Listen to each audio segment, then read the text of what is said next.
it. That's what I'm talking about. Wait. Okay, now, from the beginning. Welcome to BS, Beyond Stereotypes, a podcast about lawyers using their authentic voices to change the world.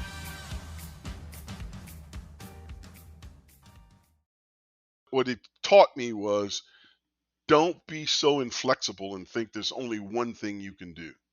The law changes, the law is cyclical. It changes every 5 to 10 years. What you need is a skill set that will enable you to adapt to the change. And you ought to be thinking about what the next trend is and how you might be participating in it, as opposed to, oh, the trend is out there. I just want to do what these other guys are doing.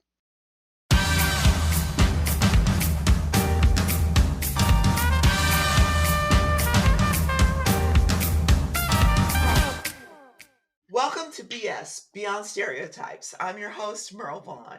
Here to BS with me today is my good friend, Dan Johnson, whose story I find fascinating and who will no doubt inspire all of you to embrace your authenticity. Hi, Dan. How you doing? Hi, Merle, and everyone should take her statements at face value. I'm doing well. Well, I think anybody who knows me does that, Dan. Let me just tell the folks a little bit about you. Dan received his undergraduate degree from Berkeley, received his his law degree from Yale, was a deputy uh, AG for a while before joining Cooley, back when it was Cooley Godward. Um, then moved to Fenwick and then to Morgan Lewis. He is a preeminent IP litigator. He currently has his own firm. And one of the things we're going to talk about is he is also a vintner and has his own label called Okapi. Did I miss anything, Dan? No. Okay, all right. So I want to start with your story. I always start with your story. So I actually don't know where you are from, where you were raised. I don't know anything about your family. And on this podcast, it always kind of becomes pretty apparent that where we came from forms who we are today. So would you agree with that? And if so, how? Talk to us about you. Well, okay. I'll answer your question. I think it absolutely forms uh, certain aspects of your personality, um, but I'm not sure in a positive way. Uh, I I was born in Vallejo, California. My parents came to California during the war. My father, parents had died when he was 19. He got one of those one-way tickets to California to work in the military industrial complex. And so he got boarded a bus, came out to California, and started working at Mare Island, which is located in Vallejo. My mother, one of 9 children, came to California with her family. She had just graduated from high school and ended up working on Mare Island, and that's where she met my dad. So And I grew up in essentially a little town north of San Francisco, which is mostly noted for the fact that it was the military installation, and basically most of the people came from the South and the Midwest. So we had a city in California which felt, looked, and acted like it was a southern city. so did you stay there until you went off to college? I left Vallejo at the end of my junior year in high school and moved to Sacramento. My father decided that he'd had enough of life in Vallejo and wanted a bigger house. So we had a house built in Sacramento, and I finished my last year in high school at Luther Burbank, where I went from Vallejo, which was about 30, maybe even 40% black, to Luther Burbank, which had a population of close to 2,500 with 60 black people. Wow. Okay. And so I'm sure that experience helped form or inform you going forward, right? Oh yeah, the biggest difference was when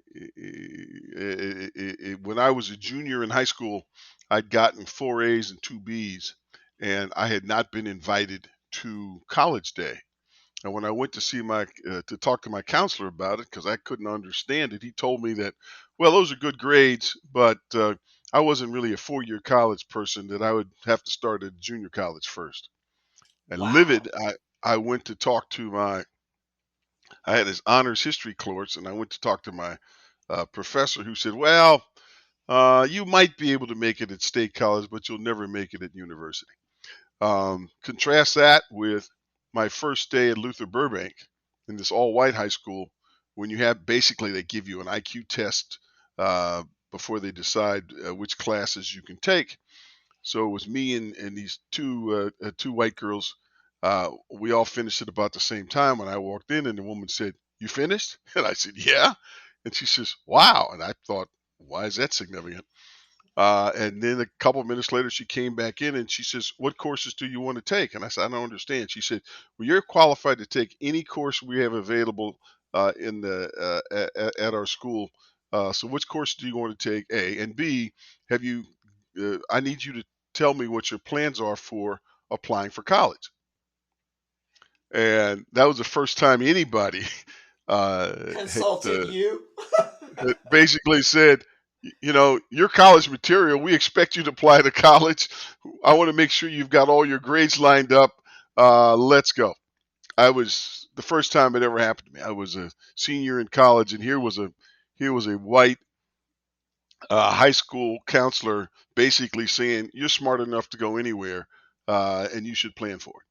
Wow, that's awesome. Now, you told me that when you got to Berkeley, you read a book called Democracy in America, and then that was one of the things that actually helped you prepare for what you would ultimately have to uh,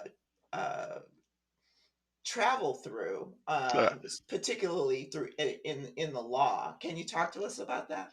Sure. Democracy in America was written by Tocqueville. He was a French author who came to America back in the I guess like 1820s, and he was going to write a book about America, and that was going to make him famous. He wrote the book. He became famous. But the basic premise of the book was something that stuck with me, and that was that the problem with democracy is that everybody's equal, and that the basic nature of man is to create inequality. That is to say that some people always want to be on top, and they want to figure out a way to put other people on the bottom. And my takeaway from that was a that I thought it was actually true, Mhm. but secondly that it provided an economic explanation for racism. By that I mean, if I can convince you that you're inferior, you become less of a competitive threat. And if I can convince you that you don't fit, you become less of a competitive threat. So if you view racism in an economic context, it makes it easier for you to understand what's happening to you. It also makes it easier for you to defend against it. Interesting. It's funny, and it's funny that you say that. I actually took a course at UCLA on how to do a TED Talk a few years ago, and we were supposed to come up with a statement and then do a TED Talk based on it. And I actually decided that my statement was, all men are not created equal. And I thought that was a great premise, to really challenge kind of what the our what we're told about democracy and about the you know our opportunities. And the teacher, the guy who was teaching this class, he just couldn't understand it. Now it turns out he was actually a very well-known actor, um, and he was a good guy, but he just couldn't grasp what I was trying to say, and so I ended up changing my thesis. But Interesting. I I totally understand that. And so then you went on from Berkeley, and I'm going to go back to Berkeley, but you went on from Berkeley to Yale for law school, and you're actually there at the same time with Hillary and Bill Clinton, right? And Clarence Thomas, right? Right. I knew Bill and Hillary really well, and one of my favorite jokes is I knew Clarence Thomas when he was a Democrat. But yes, I was there, and I know them all.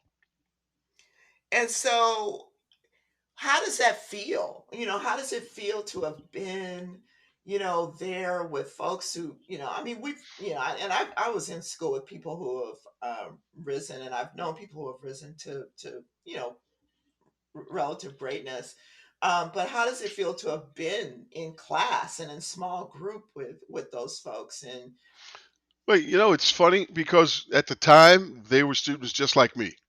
right, Um, Bill Clinton was the only person I ever met in my life who I was convinced was going to be a politician, because that he was as completely political. He was always thinking about the implications of various social issues.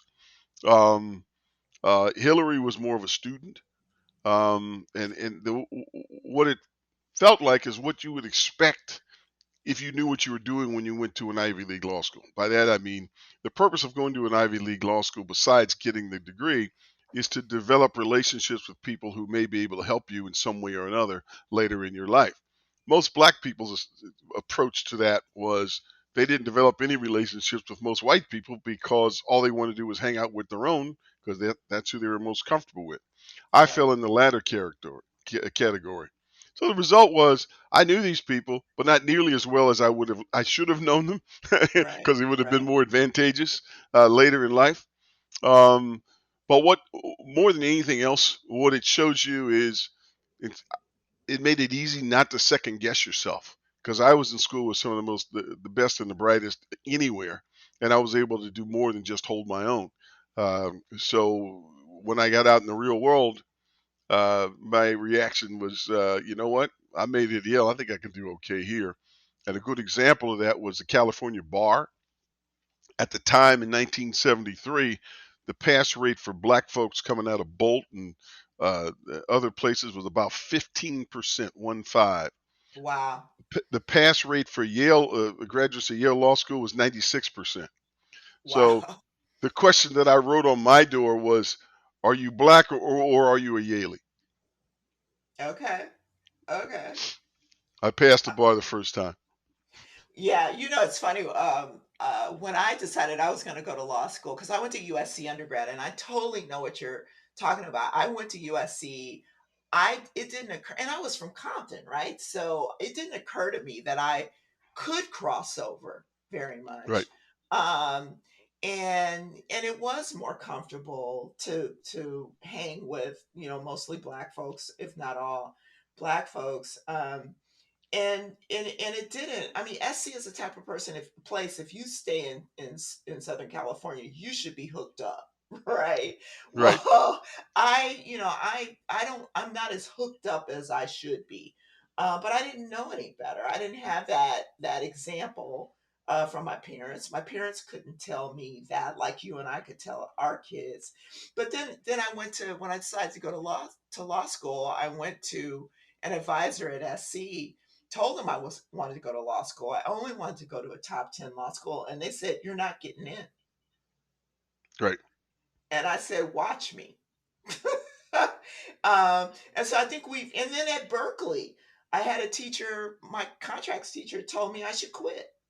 I shouldn't be there. Right. And when I took the bar, I studied like it was a job. I took it and I passed it the first time. So I think that, what is it about us, or you and I, that you can have people telling you these things, trying to discourage you, trying to stomp out your dreams, and you don't listen. You keep going. Where does that come from? I wish I knew. I think there are two things. Number one, I think if you're smart enough to figure out that people are discouraging you not because it's the truth, but because uh, they think they can get away with it, and you're not, and you don't succumb to it. In the back of your mind, you're saying this is BS, and I know it's BS. But I also think that to be successful as a minority, particularly in the black community, uh, which if you are a smart black kid and you're in college prep, at least I was in that situation, you basically were ostracized. You were ostracized Right. by the black folks because they said, "Oh, you think you're smarter than us," and you were ostracized by the whites because they said, "How the hell are you? What the hell are you doing in our class?" The result is you become much more self-reliant and much more determined to figure out what it takes. Because if you don't, and if you aren't, you are likely to say, "Well, I'm just going to go with the flow and hang with my people." The second piece of that is that you're brought up to stay with your own kind. So when you think of the black table in college or law school, that's just an extension of the way you were raised. In the black community, you were only around black people. There was no real integration to speak of. So you did what was comfortable. Well, the truth of the matter is that college is about much more than getting a grade. It's about developing relationships and starting to understand the world in different contexts. But it was never intended for us to actually be part of this other world. And you see that over and over again when you talk to black folks in law firms, the sense of isolation. Like there's nobody here who looks like me. Well, guess what? Doesn't matter. You still need if you want to be successful, you got to figure out a way to work that system. Yes, and you figured that out. I mean, you were the first black partner at Cooley. Talk to me about that.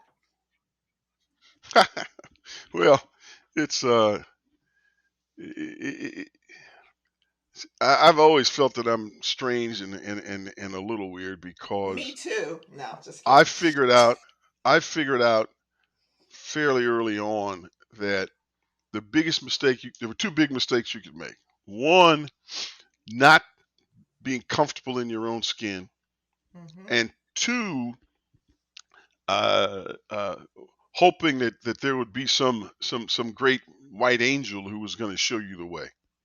So let's talk about the first piece. So I grew up listening to soul music and a little bit of jazz and loving sports. And when I attended my first litigation meeting, the head of the firm was there, and he was talking about the opera and the ballet. Mm. And I'm thinking, oh my God, I don't like the opera. I don't like the ballet. And this is a true story. You're not going to believe it, but it actually happened. So at one of the meetings, he went on and on and on about something. I think it was a symphony at the time. And so I asked him, I said, "Well, that's really cool." I said, "But have you heard Gladys Knight's latest album?" And he got this blank look on his face. And, and the rest of the people in the room looked at me. I said, "No," I said, "I like Gladys Knight. I just thought it would be fun." And it was sort of eye opening for two reasons. Number one is why would you be stupid enough to say something like that? And the answer is because you could. But the second thing is it allowed you to say, you can be different and still be successful. I can Thank like you. Gladys Knight. I can like Gladys Knight, and you can like a mezzo soprano, and that doesn't have a damn thing to do with the job at hand. And what happened to me was I figured that out. And so I continued to talk sports. I continued to like the music I liked. But I didn't hold it against someone else if they liked something else. The other thing that was, the way you dress. So everybody had on a gray striped suit, and a blue and red and usually gold or white striped tie. And that was so boring. I couldn't believe it. And as a result, I never shopped at Brooks Brothers. I never wore those kinds of clothes. I always wore stuff that was stylish but professional, and so I could feel good about myself in that context. That didn't mean you show up in a pink suit or some wild electric blue thing, but it meant you could have a slightly different style and still be considered a professional. That made you more comfortable, and that level of comfort allowed you to move uh, through the process. I think in a way that might make you uncomfortable otherwise. And I say Yes. that because I knew lots of black folks I mean, they would you'd see him wearing a blue blazer, for example, or just say a blue suit or a striped black suit, right? And then the minute they got out and they could be themselves, they would have on something that was a lot more stylish because that's the way we grew up. Right. How you manage that is obviously an individual decision, but recognizing that being comfortable in your own skin is one of the most important things you can do if you want to be successful.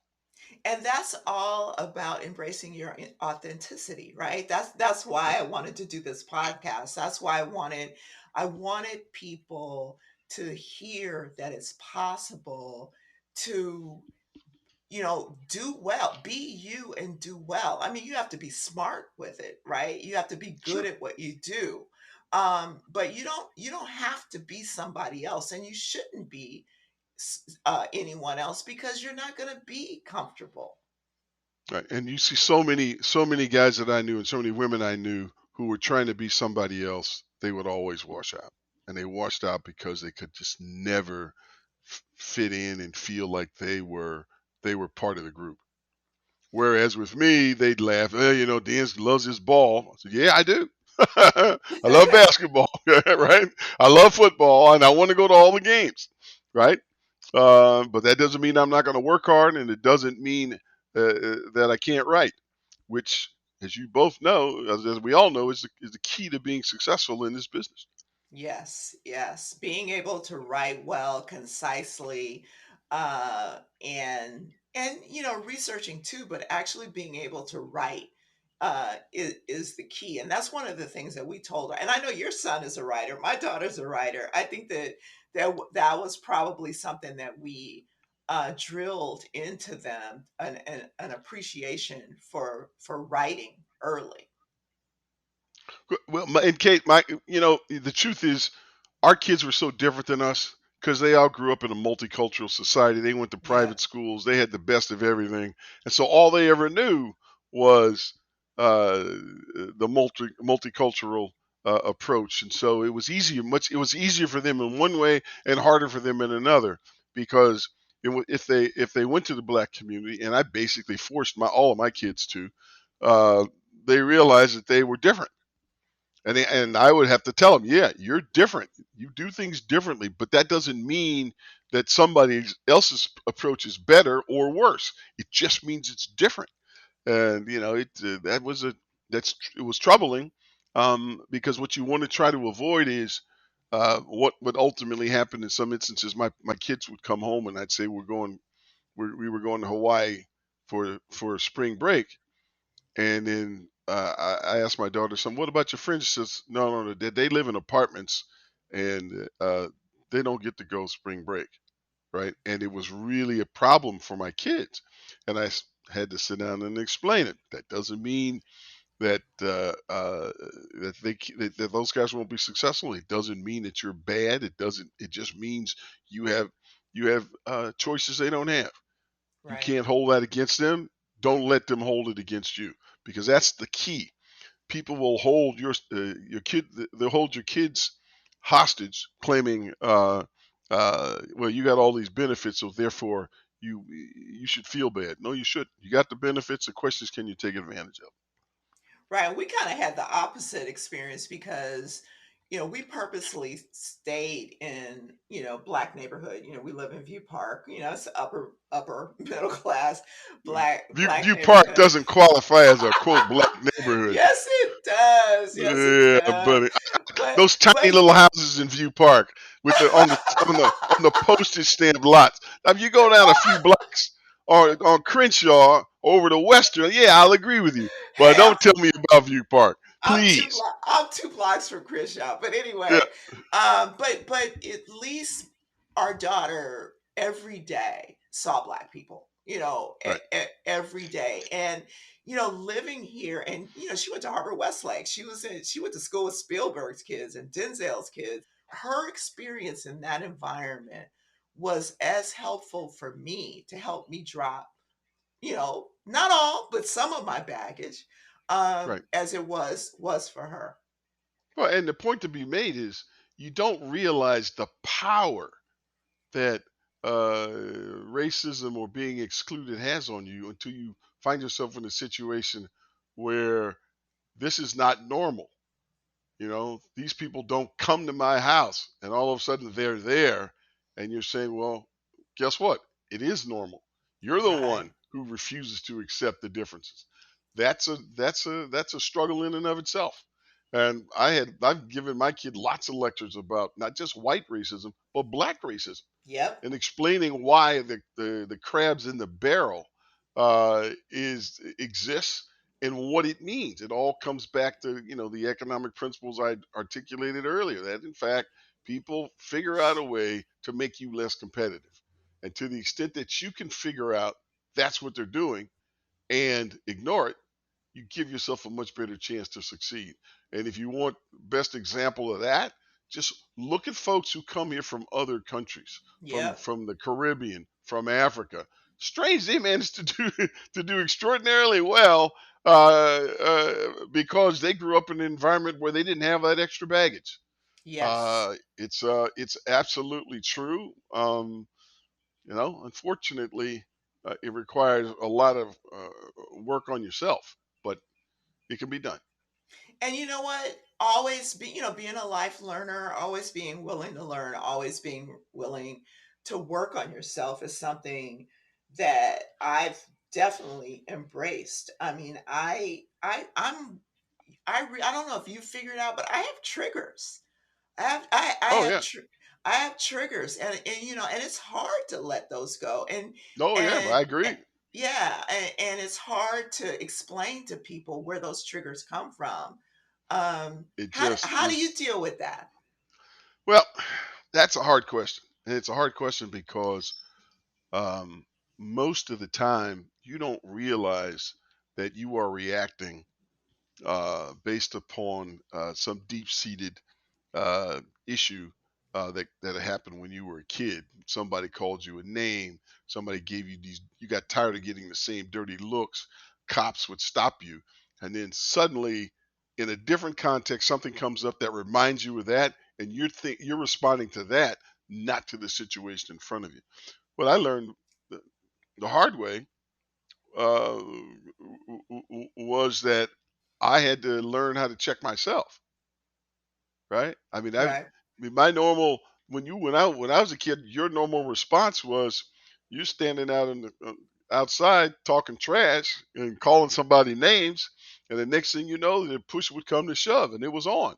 It was either that or you just kept talking crap until the person would go away. Well, you do that in a law firm context, and it's a disaster. It's a complete disaster because they don't get it. They don't tease each other the way we tease. They don't say the kinds of things we say to one another.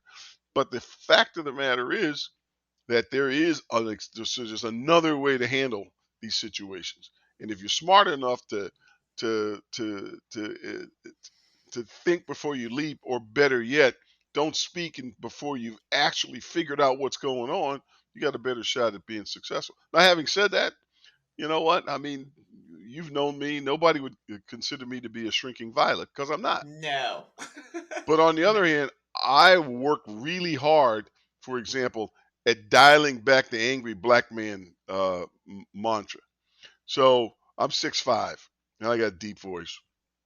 I am. I was, and I would never shout at people. And the reason I wouldn't shout is one, it's counterproductive if you're trying to keep a team together. But secondly, I did not want to be the angry black guy, right? And it used to Intimidating. crack. And you, of course, yeah, I can intimidate people just by standing up. And Right. you can't believe the number of people who would swear up and down that I screamed and shouted and stomped my feet, and it never happened I believe it. because they wanted to believe it to be the case. And you you have to recognize that that's what's going on. So you basically say you learn a good lesson, which is you don't need to shout and scream anyway, and you certainly don't need to grab anybody. But you do need to figure out that there are things that you do that are not going to work well, and you got to deal with it. So tell us a little bit about your practice and how'd you get into IP?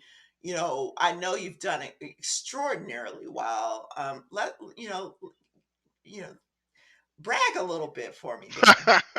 Well, one of the problems with having just had that conversation about being the angry black man, Uh-huh. is from if you're a black person, nobody wants to hear about your success. I want to hear it, Partic- and our audience wants to hear it.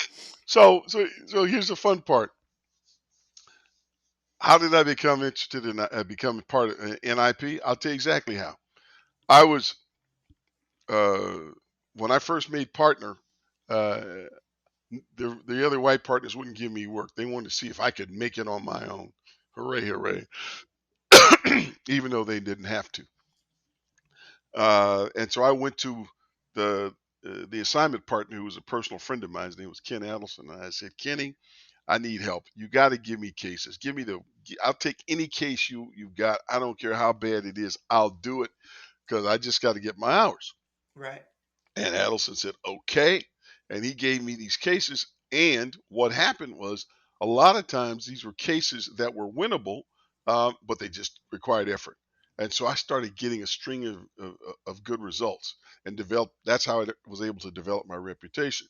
Well, one day he came to me and he said, the other partners turned down this case. They don't want it. Some funky case involving a savings and loan executive. And can you figure it out?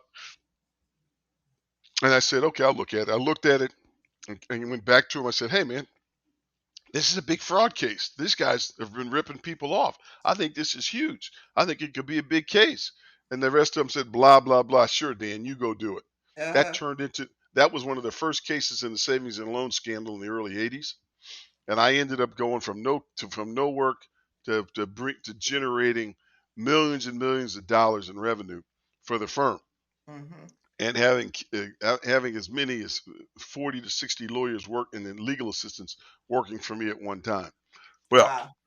that's literally how my career got launched. But after those cases started to die down, I was told, look, these cases are going away.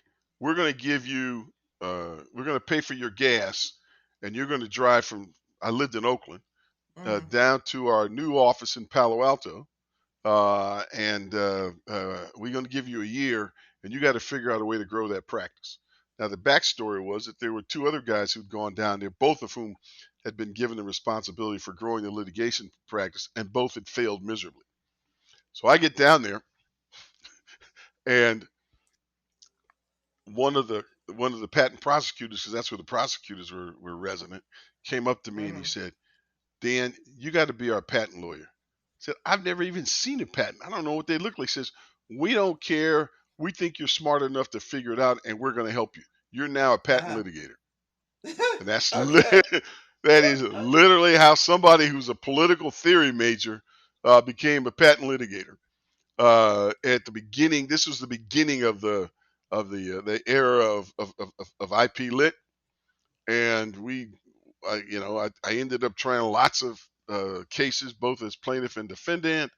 Got some incredible results. I've probably got one, two, three, four, five cases um, that went to trial, and as plaintiffs, I got verdicts over $100 million, $50 million, 200 million. I have two cases Wow. settled, one for 400 million, one for 300 million, 350 million, excuse me, thereabouts. So yeah, I've done okay. Um, but what it taught me was, don't be so inflexible and think there's only one thing you can do. The law Mm-hmm. changes. The law is cyclical. It changes every 5 to 10 years. What you need is a skill set that will enable you to adapt to the change. And you ought to be thinking about what the next trend is and how you might be participating in it, as opposed to, oh, the trend is out there. I just want to do what these other guys are doing. I got in the IP game early, and while it's dramatically different now, given what the Supreme Court has done in the federal circuit, the reality is it was a great time to get in it, and and just to be blunt, I mean, I could have and probably should have fallen flat on my face, but I Really? didn't. Yeah, because I didn't have a science background. Right. Right? I mean, I didn't. I didn't code anything. Um, but I developed relationships with guys who did. Became fluent in understanding the language so that I could communicate it to a jury, and I could do it in a way that they understood it. And that was my biggest skill set. That and figuring out where the pitfalls were, where were the problems that I needed to address. Um, one more time, I bet on me. I figured I was smart enough to figure it out. If it was logic based, then why shouldn't I be able to figure it out? So, in terms of, we all know that, making partner, being a partner, even then, it's all about revenue generation. I mean, the law is, especially at big firms, is a business, right? And when you were coming along, it had to be even harder to hold on to origination credit.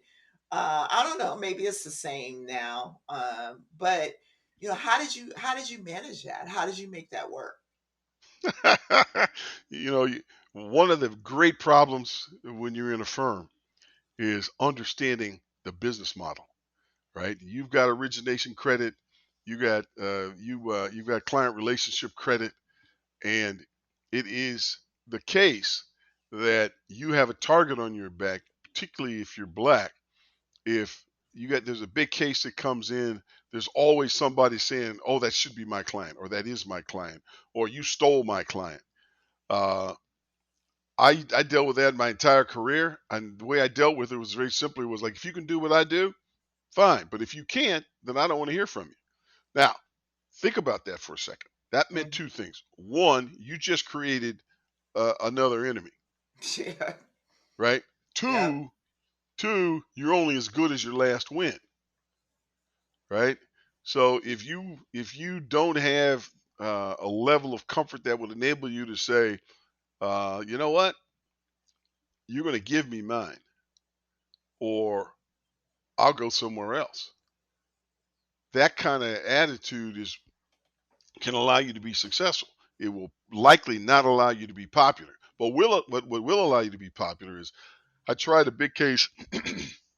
I can't give you the settlement number, but we had it on a partial contingency fee, Hmm. and I tried it when I was at Morgan Lewis, and we ultimately collected the about 20% of the firm's total revenue for the year in one case. Wow.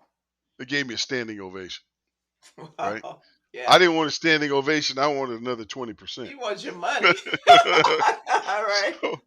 so, so the answer to your question is nobody is going to be uh, your best mentor, your best advocate for you other than you. Than you. And, Yeah. and you have to play this delicate dance where you get along and on the same hand, on one hand, but you make sure you take care of your business and you get what you're entitled to on the other. So let's talk about Okapi. Okay. Talk to me about the how you got started in the wine business. What you guys are doing. I know you have some award-winning wines. I have one sitting in my on my table right now. So talk to me about why you did it, what you like about it, and all that.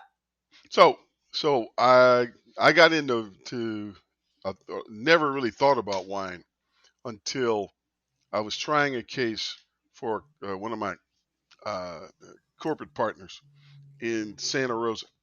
He had this winery that was in the middle of this fight with the contractor over a leakage. And then, well, although I didn't do construction defect, he said, "Look, man, I need you to go up there and try it. They're going to have 7 cases. They're going to go back to back in bankruptcy court, and so it's all day, starting at 8 o'clock, going to 8 o'clock at night." Hmm. So I'm up there and I'm trying these cases. And about 3/4 of the way we got through, and the case settled. All of them settled at the same time, but the client's in the back.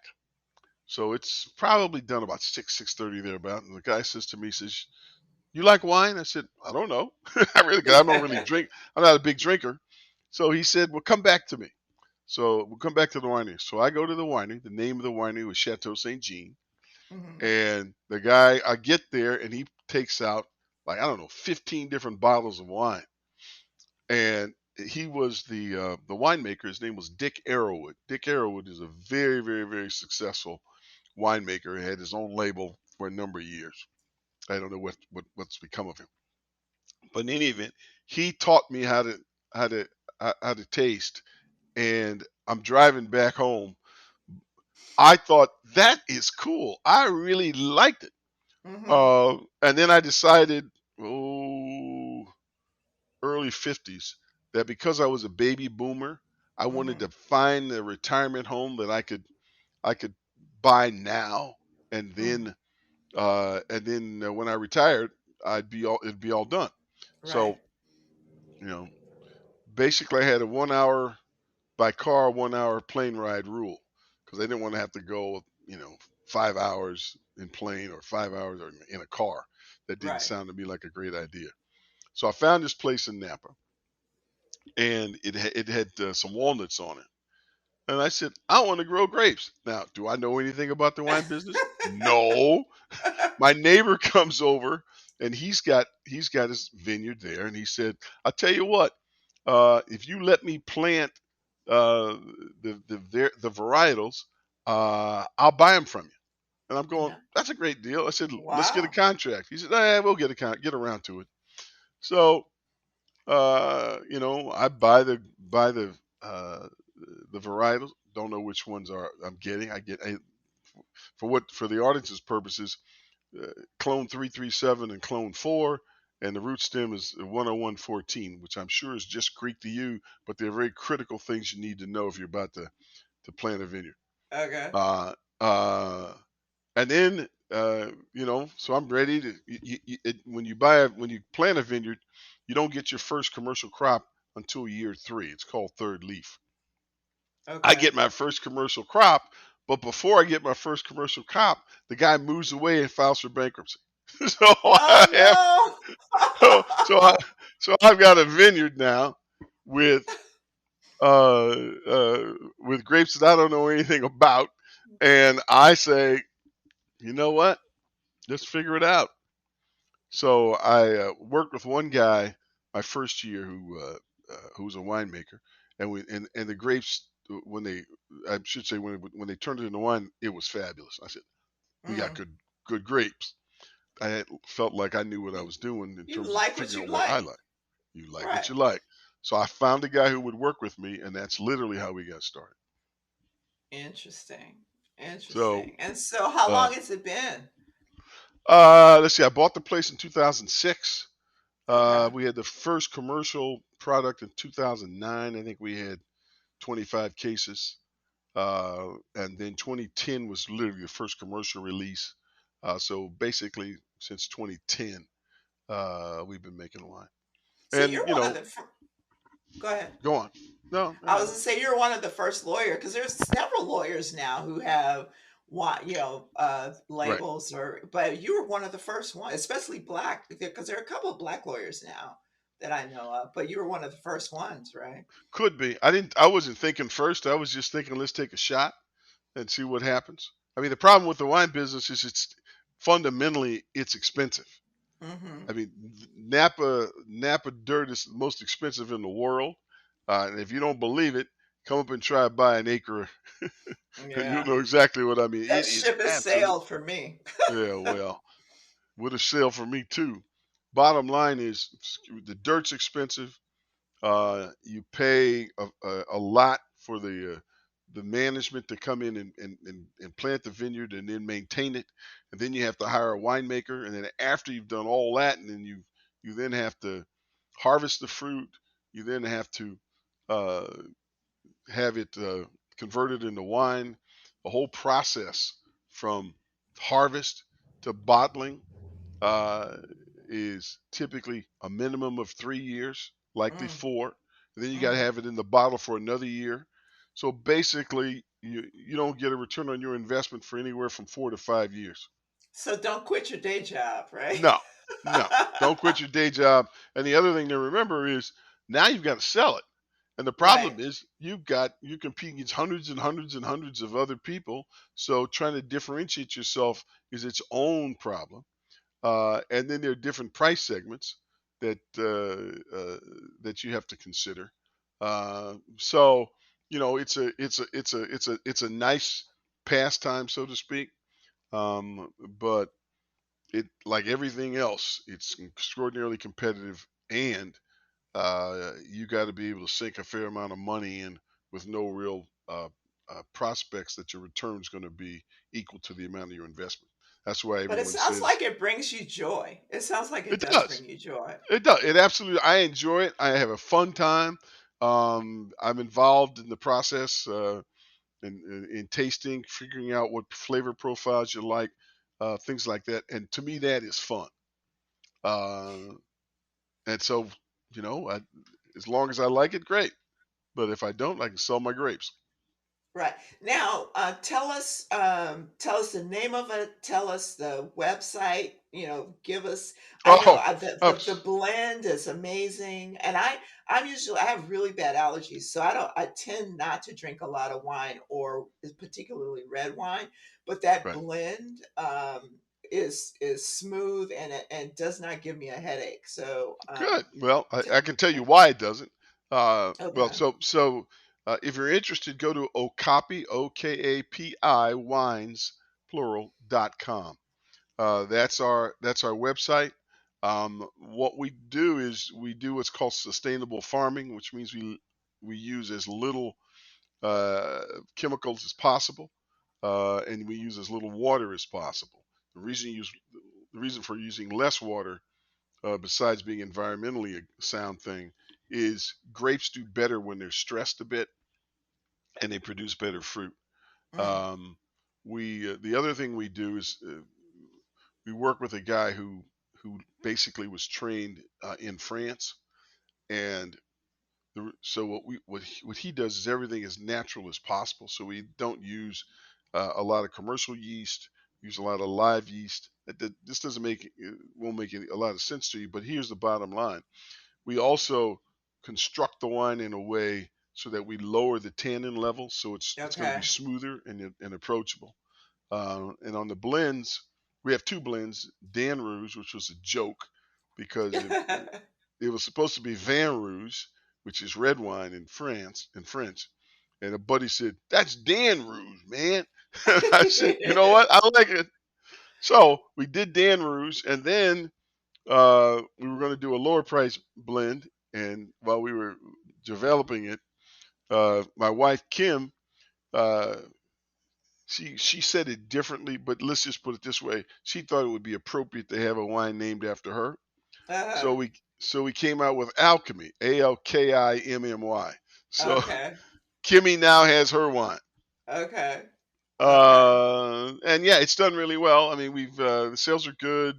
Um, we are marketing strategies only to really high end restaurants, so you can buy it at the French Laundry, for example, Hmm. or at Solage or Cole's Chop House, a few other places.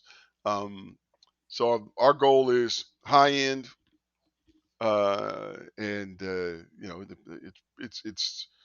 it's not priced as high as a lot of the others, but still, when you're asking for $100 a bottle for the cab down to 48, it's still pricey. But there's no way to around that because of the cost of everything in Napa Valley. Well, But we're having fun. you've come a long way from your humble beginnings, my brother. I was talking to my cousin. I don't know if you know John Burris. He's a civil rights lawyer Hmm. in the Bay Area. Anyway, John and I were having lunch, and he says to me, he says, "Man, how in the world did we come from a place like Vallejo and you end up as a winemaker?" I laughed. I Yeah. said, "You know what? Because you don't set limits on yourself. There you go. There you go. Don't set limits on yourself. Don't assume you can't do it because somebody said it can't be done." And you know what? We are almost out of time. I think that's All a right. great place to end. You did one other thing. You did say to me that, if you can do anything at this point, you would want to try to help others, understand what it takes to be successful. Because you didn't have that. Do you want to say a little bit about that before we end? Sure. I mean, I think that one of the great struggles for minorities is they're blazing the path alone. They don't have people to talk to who can say, this is what's likely to happen to you. Here are things you can do differently. I know I try to do that as much as I can, because I think it's so important. Because some people, there are people out there who would make it if they just could see around the corner. And having gone around the corner, I think it's important if asked to do it. Now, uh, there are people out there who are willing to listen, and there are others who aren't. And no one says you have the right answer, but I just think it's important for us to try to give back if we can. And that's why I wanted you. You're like, bro, what? Why do you want me on your podcast? I said, that is exactly why I think that, even if there's only one person who benefits from what you had to say and learn from your experience, that makes it all worth it. Yeah, I agree. And you know what? What I've been most proud of is I can have conversations with my kid and talk about things that he's experiencing, and say, well, this is what's happening, and here's how you can avoid these problems, and this is how you can hopefully maneuver your way through to success. And so far, he's been very successful. And I Awesome. think that's the best thing we can do for future generations. The legacy that we can leave. Well, Right. thank you, Dan, for being here to BS with me today. All right. I really appreciate you. I got to get up there and experience that vineyard soon. Well, when you Uh, come, be sure to let me know so we can arrange a tasting. We are tasting at a place called the Caves at Soda Canyon. It's about 4 miles out of Napa, and you get an incredible view of Napa Valley. So it's kind of cool to be drinking good wine, looking down on Napa Valley. Awesome. And I will definitely let you know. And so thank you. Thanks again, Dan. Say hi to Kim. All And right. thanks to everyone for listening. And until the next episode, remember that everybody is different, and different is good. Hit it! That's what I'm talking about. Wait! Okay, now, from the beginning. We hope you enjoyed the stories shared in today's episode of BS, Beyond Stereotypes. Join us next time when another authentic personality unleashes their uniqueness on the world.